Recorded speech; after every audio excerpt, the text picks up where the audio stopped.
We're joined by Lucas Williamson now, and we'll begin the press conference. Use the raise hand function to indicate you would like to ask a question. I'll open your line when you ask your question. Please give us your name and your affiliation. Our first question comes from Cheryl Ray Stout from WBEZ in Chicago. Cheryl, your line is open and unmute yourself to ask a question. Hi, Lucas. We've seen you be Defensive Player of the Year, but today you turned on the offense. Was it in your mindset that that was going to be an important part of your game today? Well, I've played in this tournament before, and I'm playing, with people that this is their first time in this tournament. So, we came out, we were a little shaky, so I knew that I wanted to step up as a leader and give my team confidence. And that's what I wanted to do early, and I just had rolled the hot hand the rest of the game. Thank you. Our next question is from John from Hoops HD, I believe. John, your line is open. Thanks, Lucas. Great game today. I believe you have some Chicago roots. So what does it mean to you to play against the big brother in the University of Illinois in the next round? I do have Chicago roots, but at the end of the day, this is March Madness. I'm just trying to survive and advance. Illinois is going to be a tough matchup for us. We know they're one of the best teams in the country, but ultimately I'm just focused on whoever's in front of me, and it just happens to be Illinois.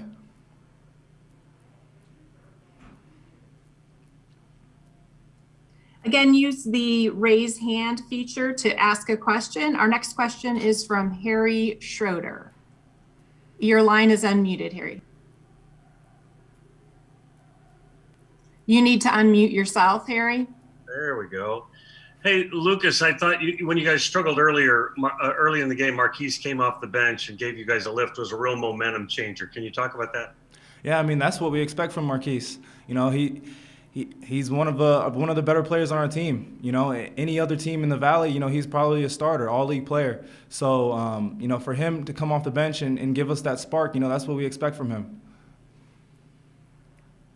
Thank you. Our next question is from Nick Schultz. Nick, your line is open. Please unmute yourself to ask a question. Lucas, man, under Ben Richardson as a freshman, when you guys made the Final Four, he called you his son. Feels like you kind of grew up today, dropping 21 points to lead the way. How did that feel with your growth and development of the program and everything? I was just, like I said earlier, I was just riding the hot hand, trying to give my team confidence. I think Ben was actually in the building today, so that was actually kind of funny. Our next question is from Abby, and Abby, your line is open.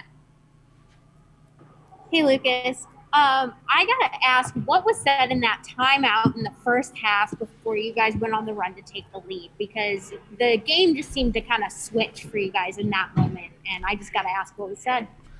I think that's when we finally settled in, and you'll see it throughout this whole tournament. First game jitters, everybody's excited to play in March Madness. Like I said earlier, we got a lot of players on this team that don't have March Madness experience. So I was just trying to tell my teammates to just settle down, embrace the moment. At the end of the day, we're playing a game that we've been playing our entire lives. So, that's basically what we were trying to say in that timeout. Our next question comes from Chris Sparks. Chris, your line is open. Lucas, Chris Sparks from Rambler Radio. Congratulations on the big win. Looked like the first few minutes of the game, you guys were really kind of struggling with the zone. What did you guys do specifically to adjust to that zone? And were you surprised when they got out of it and went man-to-man? We were trying to just hit the middle of the zone. That's the sweet spot. That's the spot that the zone doesn't like the ball to get to, because you can go either way. We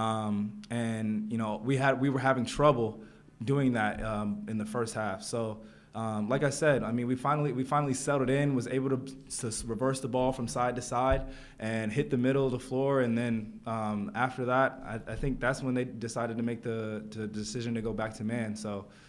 But that's what they do. They switch defenses all the time, and we knew that coming in. Thanks. Our next question is from Joey Wagner from the Illini Inquirer. Joey, your line is open. You need to unmute yourself. Hey, Lucas, I know you talked about this just being another game, but Illinois also has a couple of guys from Chicago. Do you have any playing history with any of these guys? Or, I mean, what's it going to be like to see some of these guys in this tournament now? Yeah, of course. I mean, Io especially, like Io, I grew up with Io. We played on the same small fry team. I know his family really well, his brother really well, his older sister really well. So yeah, and we've been competing all our lives, and it's going to be something special in the back of my head. I'm going to be thinking about it going in to play some old friends. Our next question comes from Billy Witz, and Billy, your line is open. You need to unmute yourself. Yeah, Lucas, this is such an unusual tournament. Can you maybe just describe what the atmosphere was like, and just how, just maybe from what you've experienced before, and it's not very normal. Yeah, I mean, it is an unusual tournament, but I will say everything is unusual about it until you get on the floor. I mean, we got some fans in the building. They were in here hyping the game up. But at the end of the day, once you're on the court, you're just playing basketball. Everything else is unusual. The protocols, the everything that's going on in the hotels, that's part of it is very unusual. But once that ball goes up, it's just basketball. Lucas, that's our last question. Thanks so much for joining us. Congratulations. Thank you. Best of luck. Yeah, got it. We'll be joined by Coach momentarily. I'm lowering all the hands, and if you want to ask a question, please re-raise your hand. Thank you.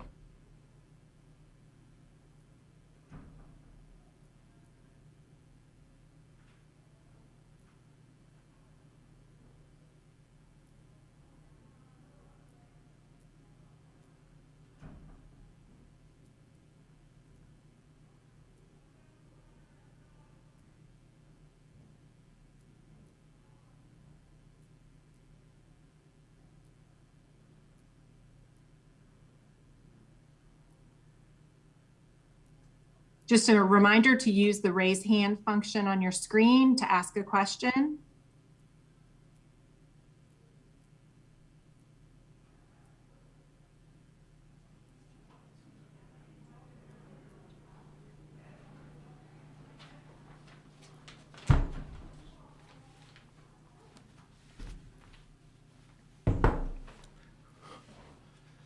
Hey, Coach, we have several questions in the queue, but we'll start with your opening comments before we go there. Just thought our guys had a tremendous grit to themselves, led by Lucas Williamson and Braden Norris, Ahiru Guak. They just had a grit to them. And my good friend Steve Donahue, the head coach of Penn, said to me when they found out that Morse was out with the COVID, he said, "You know what? It's not going to be easier. It's just going to be different." And that was kind of our message. It wasn't easy. It was just different. They went 5 guards right away, and it put Krutwig in some tough spots, and they were spacing and dribble driving. It wasn't any easier. It was very, very hard to guard their spacing and how athletic those guards are. But it was just different because it put Krut at some things. All week we prepared with him in there and finding out. So I thought that was a good message for our guys. Sometimes when you hear a guy's out, you take your foot off the gas pedal. And we knew it was not going to be easy. It was just going to be different. Thanks, Coach. Our first question comes from Harry Schroeder. Harry, your line is open. Hey, Porter, offensive rebounding was just gigantic in this game, and I know they did play smaller, but was that a special focus for you guys today? I mean, I thought it was the difference in the game. They have so many strengths, Georgia Tech, and we said one of them we really wanted to go to the glass if they were going to go small. And Lucas went. I think Marquise got a big one here. So we were really making a point of that. If they were going to go small, we were going to try to go to the glass and get some more. And I thought our guys did a good job of that and get some extra possessions for us, with that. Our next question comes from Cheryl from WBEZ in Chicago. Cheryl, your line is open. Thank you. Congratulations, Porter. Thank you, Cheryl. How much was the poise and the experience of Lucas, which helped the other players on the team to get into focus? It's huge when you have a player that confident, and he was really loud. He was just, he was, when other guys feed off that. And when Lucas was a freshman, he was feeding off guys like Clayton and Dante Ingram and Ben Richardson and Marcus Towns. They were just feeding off those guys because they were like in every huddle, every timeout. They were just so noisy in terms of what we had to do. And Lucas was the same way. He was real noisy. And I know when you're vocal and you're backing it up with your effort, it equals a lot of confidence in yourself and the other guys. And so I thought Lucas's mindset, mentality, I think the guys, and I think Braden Norris was one that really fed off it, because it is the first 7 or 8 minutes, we were kind of feeling it out. They were doing something different, 5 out, dribble drive. And then Braden really settled in, I thought, when Lucas was settling in. Our next question comes from Abby Schnabel. Abby, your line is open. Hey, Porter, congrats on the win. I got to ask you about the fans, because I know that's something you love to talk about when we're back at a Pac Gentile, and you haven't really gotten to talk much about fans, but how was that experience? It was so nice to see fans there, and I just got to give so many kudos to the NCAA for doing what they're doing to have this tournament and the protocols and the safety to have this, because I know that to those student athletes, that meant the world. To see that many maroon and gold scarves up there and to hear them chanting LUC, and to go over to see parents, friends, and family hanging over that balcony railing. You just went down, you just saw so much of our Loyola family up there. And, I saw my kids and my wife. My kids have not been to a game this year. They had their own games for Arch Madness. We didn't allow, so that was the first time my kids came to a game. So really cool to have everyone there to enjoy it, to really help us too. I mean, you could just hear the momentum from the crowd when things went your way. Thanks, Coach. Our next question is from Matt Zahn. Matt, your line is now open. I think you're muted. Need to unmute yourself. Coach, can you hear me? Yes. Just you guys made, obviously Georgia Tech came out playing some great defense. What were some of the adjustments you guys were able to make and just having a veteran team kind of handle that in the NCAA tournament? Well, we were just trying to see their slides at first. What you see on tape sometimes isn't what happens in the game. Teams make adjustments. And they were really extending their tandem, taking away. We were trying to get to the middle, but they were bringing the wings so much high. So we kind of, as we went on, we got the ball into the middle better. And when we got into the middle, we were spraying it for more threes. And we knew we were going to get some threes off it if we moved it and got to the second, third side. A couple times we came out of timeout and pounded it into Crut, but they did a nice job fronting. They're athletic, 6'6", 6'7" down there, and they were trying to front them at times. They're long in the zone, and they play it hard.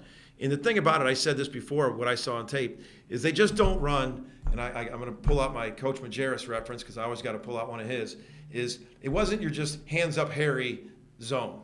It was a very aggressive, trying to get steals. You put it on the deck, they're digging and raking. They're high hands, they're looking for deflections, they're taking away passing lanes. So it's a very active zone. There's a reason why they force so many turnovers. So I think we just got settled into it. We haven't seen one like that all year. And we got settled into it, got the ball into the middle. And then you make some shots. That always helps too. Coach, our next question is from Nancy Armour of USA Today. Nancy, your line is open. Hey, Porter, congratulations. 2 questions. What did you say when you guys fell behind early? Obviously, there's a lot of the game left, but what do you say to the guys to settle them? And now that you guys are moving on, what's the message about Illinois and, whether this is the right seeding and all that? We've been behind before this year, and it's just about, it's so early. It's about stacking good possessions and not stacking bad possessions. We just had to settle down. And, it's you can't look at a big lead that early and just panic. There's so many possessions. We were just talking about stacking good possessions and getting good shots. And you could see me a couple times. We missed a couple wide open shots, and I was clapping. I want them to know it's about a good possession. And that's what you tell them early, because there's a lot of possessions left in the game. But the other thing is the guys have confidence in their defense. They know if they can start getting some good possessions, we're going to make them hard to score on. They hit some very tough mid-range, we call them tough twos. They made some tough twos, some pull-ups that, you got to live with. But that's the message early. Don't stack bad possessions, just do that. And then the next question with Illinois, obviously got just an amazing amount of respect for how good they are, and they're terrific. They play hard. They play both ends, offense and defense. They're extremely well coached. So looking forward to the opportunity. You know, our guys compete. I'll dig into them. I was completely immersed in Georgia Tech, as I should be, but now I'm going to dive into Illinois. Being from the state, I obviously watch them, you know, with a close eye. I grew up in Illinois, so I've watched them on the TV, and really, really good team. Thanks, Coach. Our next question is from Chris Sparks. Chris, your line is open. Coach, congratulations on the win. You know, what if you could just talk a little bit about your guard line of Keith, Braden, and Lucas going up against one of the best guard lines in the ACC and just doing what they did on both ends of the floor? You know what, Braden, they play bigger than they are our guards. You know, and so does Alvarado, and so does he. I told him after, I got a lot of respect for him. He is a tough competitor. Defensive player in the ACC, you can see why. He has just played the whole game just like Braden. So both those guards play bigger than they are. And DeVoe is so hard to guard because he's got a great hesitation and go move. He kind of lulls you to sleep and then he bursts by you. But I think our guards did a good job. I think Keith and, you know, we switched a lot, and there's sometimes we didn't switch, and it was good calls, and they communicate. But I thought, you know, just all year long, our guards have dictated the defense, dictated the tempo, and they did it again tonight. And I thought Georgia Tech was hard to guard.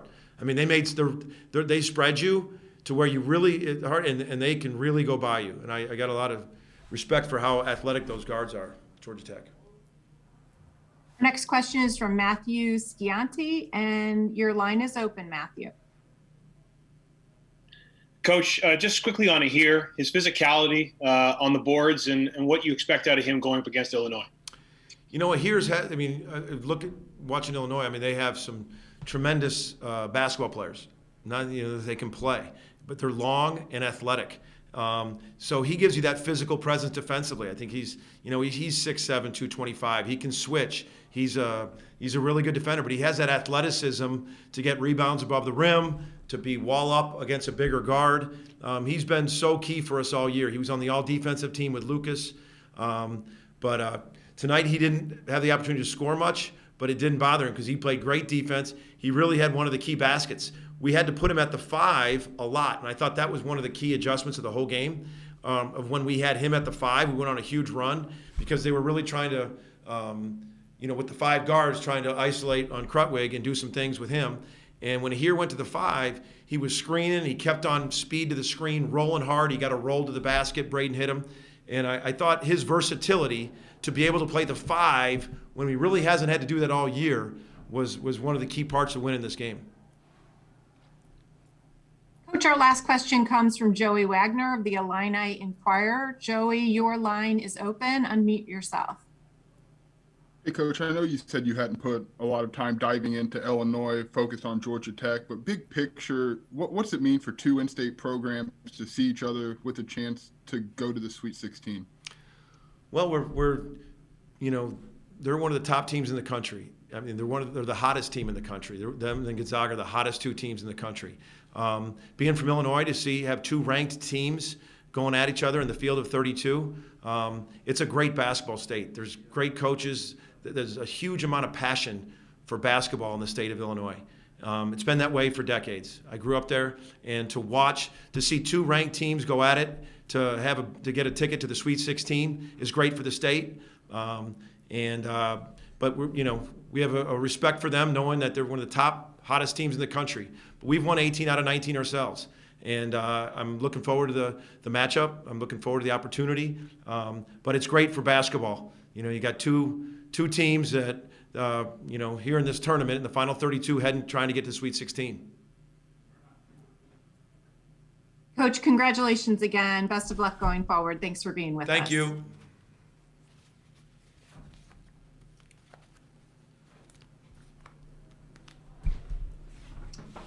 Just a reminder, there will be a transcript of the coach's interview by ASAP Sports posted alongside a recording of this press conference in the NCAA Digital Media Hub at www.ncaa.veritone.com.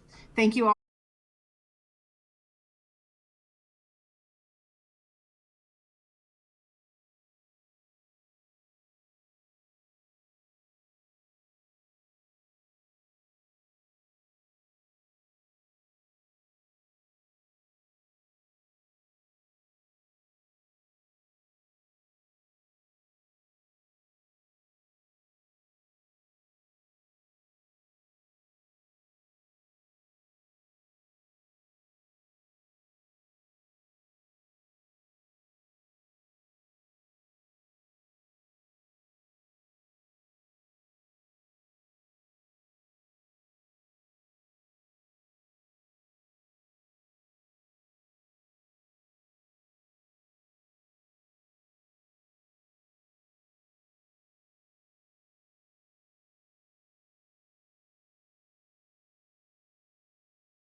We are joined by Georgia Tech head coach Josh Pastner.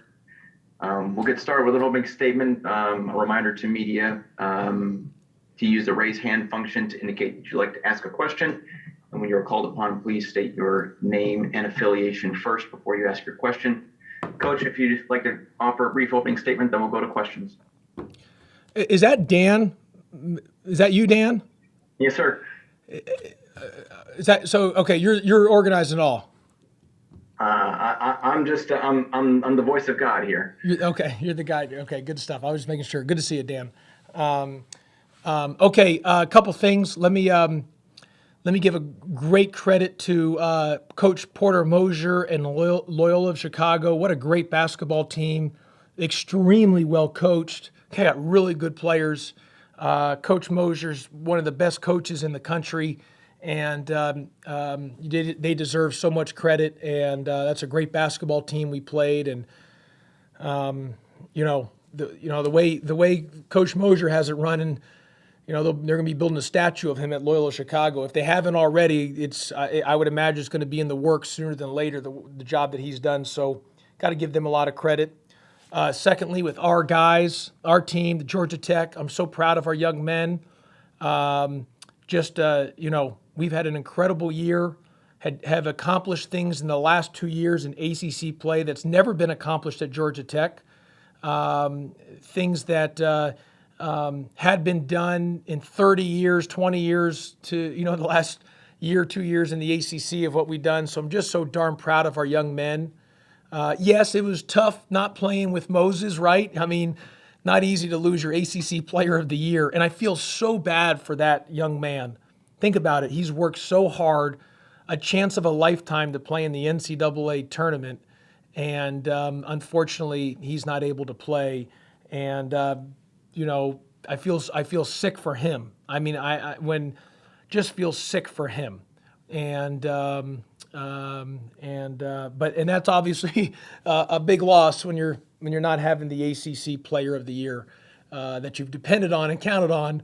But that being said, you still had to go out and play the game. That's just part of it. In the world that we're in right now with COVID-19 and the virus, it's kind of day by day. And so when you get to the floor, and we're just so thankful that we've had a tournament. I mean, I want to give so much credit to the men and women, both the men's side and the women's side, all the coaches, the administrators, the NCAA.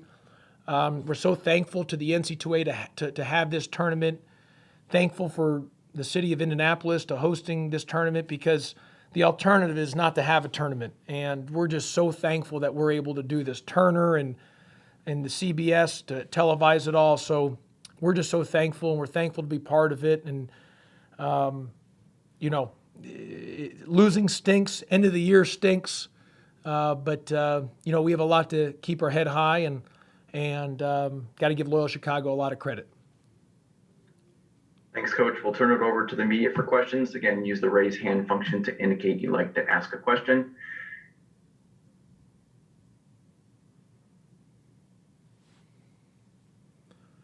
There's a bunch raised hands, Dan. Yeah. We'll go ahead and Ken Segura, if you want to go ahead and get us started.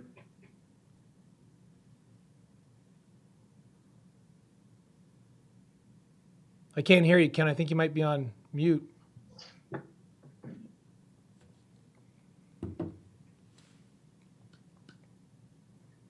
Ken, you there? Actually, Coach, I think we're having some virtual issues here, of course. Hey, if we're thankful to have a tournament, it's better to have this than not have the tournament.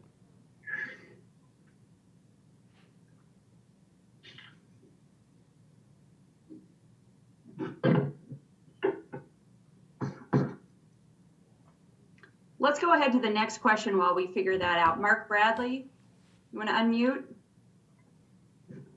Yeah. Hey, Josh. Can you hear me? Yes, sir. I can hear you, Mark. Thank you. Not to dwell on the negative on a day when you shoot almost 60%, but as much as you agonized over COVID, is this like your worst nightmare come true when your best player gets to Indianapolis and has to go into isolation? Mark, I can't tell you, first of all, this year, for every single test, we're testing 3 times a week prior to the ACC tournament. Do you understand how every single test, the pressure I felt, every single test? Number one is I didn't want to get a positive because I don't want COVID. I didn't want to give it to my family, and I didn't want to give it to the players. And I never wanted to not coach. Because if you had a positive, you could be out for 2 weeks. I didn't want the players or the staff to test positive. I didn't want them to get COVID. I didn't want them to pass it to their families or to be out for 2 weeks. We have tried to do everything in our power to be so careful this year in everything that we can. Like the pressure that I felt almost every single day for the since November. I can't describe the words of the pressure I felt every single time we took a test, because you just don't know, because a positive could knock you out. Look, I've said this many times, Mark, you know how precious this job is to be at Georgia Tech, to be able to coach in the ACC, to coach against these teams, or for these young men to have play in the ACC or get a play in the NCAA. And every test dictates if you're going to have that opportunity. And it's nothing that anyone does, they didn't do anything wrong. If you have a positive, it would knock you out. And then you have the contact trace. So, Mark, the swing of emotions from winning the championship on Saturday to the swing of emotions of finding out the test results, and then the swing of emotions from every single test, making sure that we could even get to this game. I can't even express the pressure and the swing of high to low. It was overwhelming at times, because you don't want to. You know how sick I felt for Moses Wright, for him not to be able to play today, and obviously thank God he's everything's okay. It's just he loses that opportunity, and that's how fine of a line it is, because of COVID. That all being said, our medical team, Dr. Galante, Richard Stewart, deserves so much credit. And I also want to give a tremendous shout out to everybody involved, the men, the women, the women's side, the men's side, all across the country, the athletic administrators, the NCAA, the medical team, to have a tournament both for the men and women. Thank God for all of you, because this gives the young people a chance to look forward to something, to have something to play for, and I'm just so thankful that we got to be part of it. But Mark, there's just no denying it's a literally one day at a time, and almost one breath at a time, waiting for literally every result every time you tested. Thank you. All right, we'll try again. Ken, go ahead. Josh, can you hear me? I can hear you, Ken. All right. How much did Moses' absence result, particularly in the rebounding advantage that the Loyola had, do you think? Well, Ken, listen, Loyola Chicago deserves all credit to win the game. They beat us. They beat us, and we didn't get it. We didn't have Moses today. But Ken, the ACC is the premier league in the country, the premier.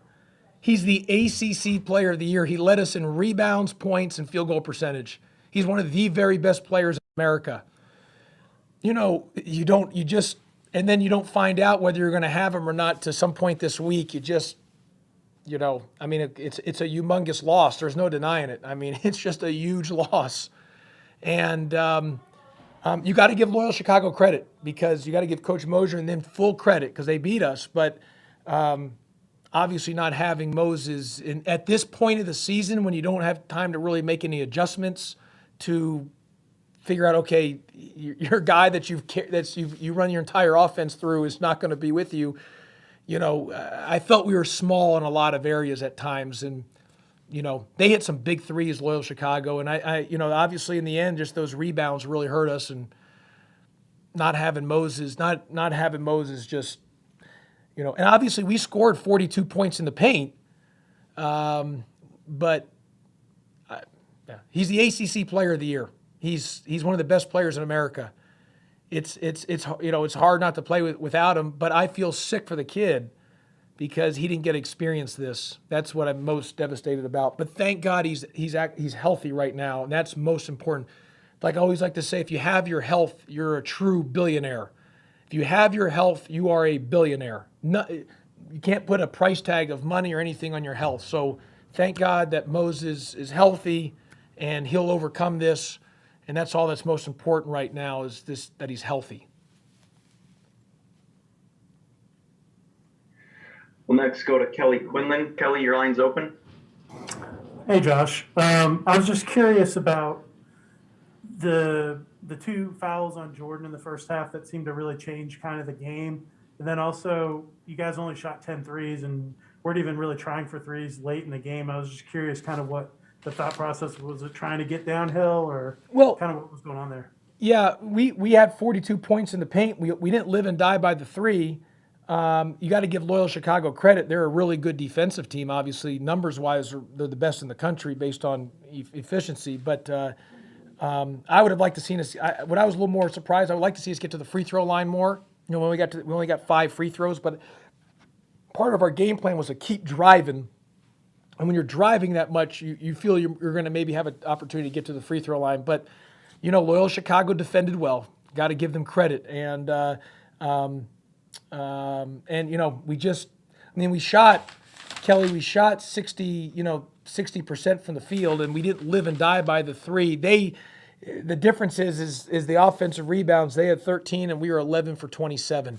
And I thought we were small sometimes defensively in our changing of defenses that allowed them to get some open opportunities. When you not having Moses there, we had to play a little smaller at times. But you got to give Loyola Chicago credit. They were really good, and they're a very good defensive team. And we tried to drive the ball. I mean, we were talking our game plan, keep attacking the paint, because we didn't feel they had the shot blockers. But, man, they do a great job of moving their feet, and they're physical, and, you know, they play with physicality. And Loyola Chicago and Coach Moser deserve a lot of credit.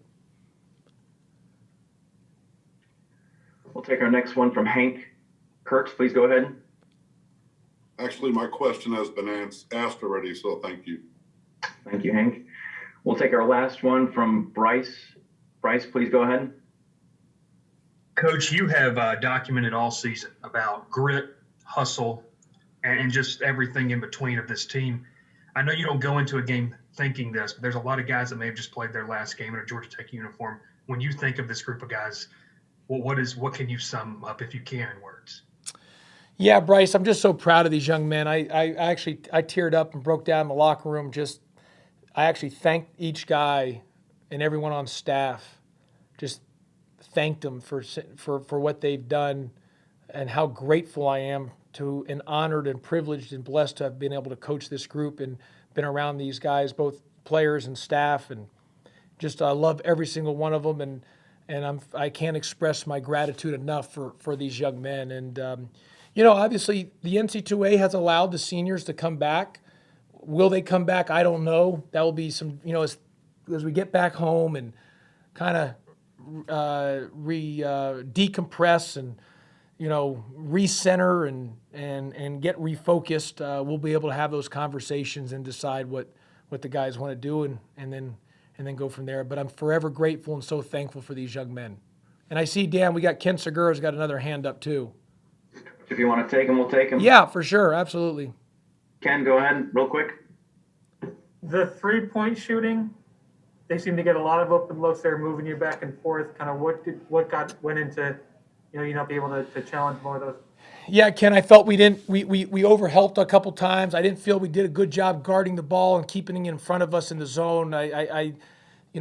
We were small in some areas, which, we're better off when we have bigger wings in the zone. And because of not having Moses, we had to really size down, and we just and they hit big shots. They were 11 for 27. I mean, we did a good job on 25, and he's a really good player, Krutwig. I don't want to mispronounce his name, but they just, they did a great job with their making threes in key times, off of free throw box outs and some different things, and they hit big shots. And our size, us sizing down, I think was an issue. But got to give them credit; they hit big threes. Thank you, Coach. Appreciate the time. Sorry for the glitches. No, Congrats on a great year. hey, thank you everybody, and for the Atlanta media that covered us all year. Forever grateful. Thank you so much, everybody. Appreciate everything that everyone's had followed us, and appreciate Dan Gavitt, Dr. Emmert, but obviously Dan Gavitt, who's the head of the men's basketball, for making sure this tournament happened. Thank you to Indianapolis. We're so appreciative to be part of it. I know it wasn't easy, a lot of work involved, but thank you, Dan Gavitt, for having this. So thank you so much. If you could, Jen, Roger, you with the NC2A? Or Dan? Yes, I am. Okay, will you let Dan Gavitt know that I said thank you to him, please? Will you pass? I absolutely will. I would be happy to pass that along. Thank you, Coach. You tell him I said thank you, and we're so grateful. And I know the time and effort he put in to put this tournament on, so please tell him we said thank you. Absolutely. We appreciate it. Thank you so much. Thank you. We'll be joined by Jose Alvarado here in just a moment.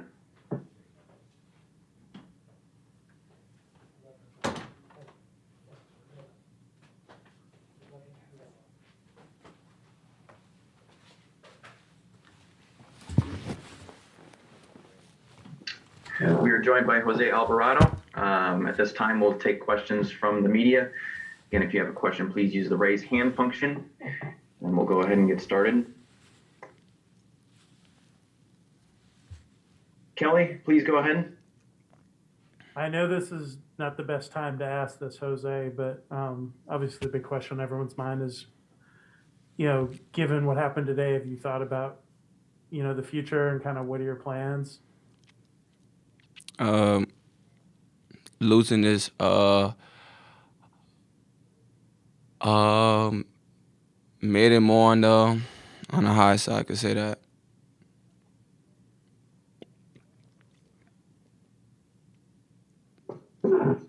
Kelly, do you have a follow-up? Sure. Just on the game, I mean, you guys played incredible without Moses. I know that had to be such a tough blow for you guys. Can you just talk about the way the team kind of rallied and competed tonight without one of your key pieces? I want to. I'm sorry, guys. I just want to start off saying it didn't end the way we wanted to, but these guys, the guys that I play with, I'm gonna miss them no matter what the situation is. I'm so happy that I get to call them my brothers, and and the worst pain is that I was going out there trying to win it for Mo, and that's my brother, man. We've been here for 4 years. He's the one that stood by me the whole time when stuff got rough. It's like certain people transferred, certain people left, and he just stood there. He stood by my side the whole time, and for us to not just we fought. They're a good team. They made big time shots, but for us to not to try to get this win, it hurts. Moser was a big part of this team, and I'm just glad Khalid, Rodney, Kyle, all of them guys, Bubba stepped up. But we sure did miss Mo, and yeah, we miss Mo.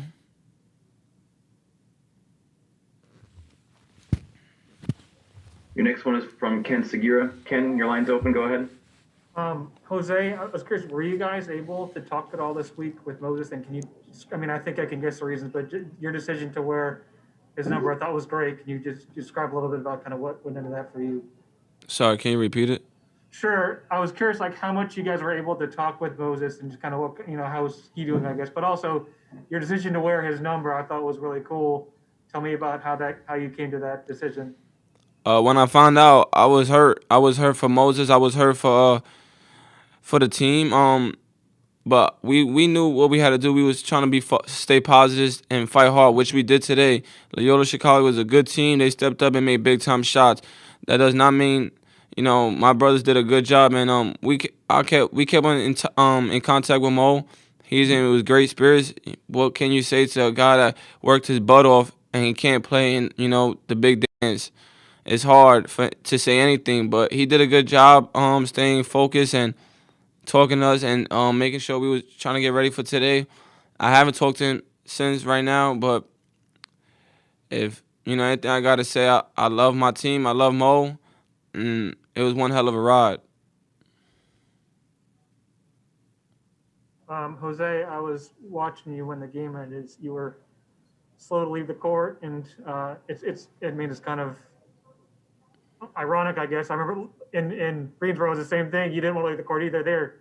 And I'm curious tonight, this afternoon, what was going through your mind as you were kind of watching the scene and taking your last, views of the game as you're leaving? Try to just soak it all in, and who knows? We probably come back here.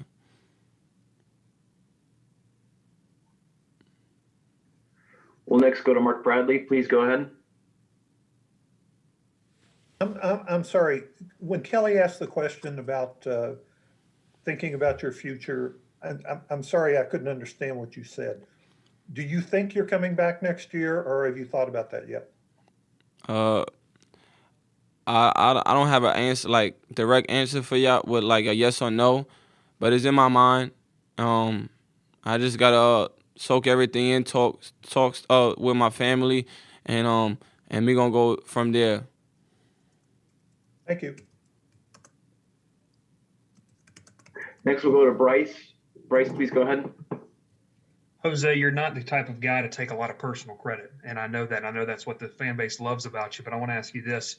Your journey, you've talked about it multiple times, man, and I think it's a heartwarming story, whether win or lose today.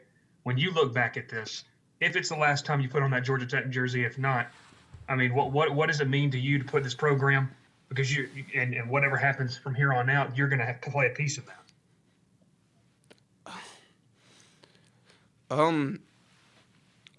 It was a rough 4 years, and it was a fun journey.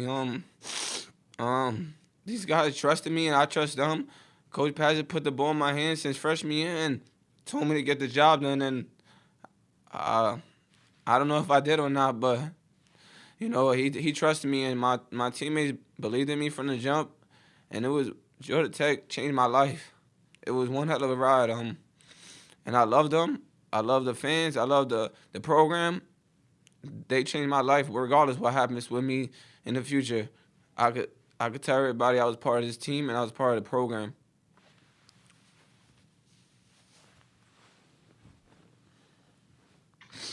We have one follow-up from Kelly. Kelly, please go ahead. Sure. Jose, I know this is tough and emotional, and you've been you were sort of the real start of Coach Pastner's tenure. You were that first recruiting class, and I guess, do you take some satisfaction regardless of what happened today of how far you guys have come from when you got to Georgia Tech, and you guys have an ACC title now, you got back to the NCAA tournament and have really silenced a lot of doubters about the program. Can you kind of take some pleasure in that right now when I know there's a lot of pain from the way it ended? I don't care about the doubters. We knew they could keep down whatever, but this program is special. In any type of way. We did things that a lot of people didn't believe us, but we believed in ourselves and we believed that we could do it. It sucks right now for us, but it doesn't take away the credit that what we did. ACC is a very hard conference, and we could say that we champs. And we had better things in our mind, but things change in life. We fell short today, but those things don't change the fact that we are ACC champs and we did a lot of good things this season. But it does suck that it ends this way. But all those credits still goes out to my teammates and coaching staff and Georgia Tech. There's time for one last one if there is one. All right, Jose, thanks. We'll take Ken real quick. Jose, regarding the game today, obviously it was very tough circumstances, but with the way that you guys played, is there something that you're kind of it's gonna be particularly hard for you as far as the way you guys played or the way you came up short, that kind of, if we just could have done this differently or done this better, it could have turned out differently? We should have got out on the shooter. I think we helped a little too much because knowing that 25 was we was low on size and they made big time shots and that's what hurt us. They're a good team. I hope them good luck next round. But before I end, I just want to say I love Georgia Tech. I love my teammates. Thank you, Georgia Tech. And we never know what the future holds for us. But I appreciate y'all, everybody that believed in us. I just want to say thank you, Georgia Tech, though. Thank you to my teammates. Thank you. Thank you, Jose. Appreciate your time today. Congrats on a great season. Thank you. That's it for this post-game news conference. The transcript of Coach's interview will be provided by ASAP Sports and posted along with a recording of this press conference in the NCAA Digital Media Hub at ncaa.veritone.com. Again, ncaa.veritone, veritone.com. Thank you.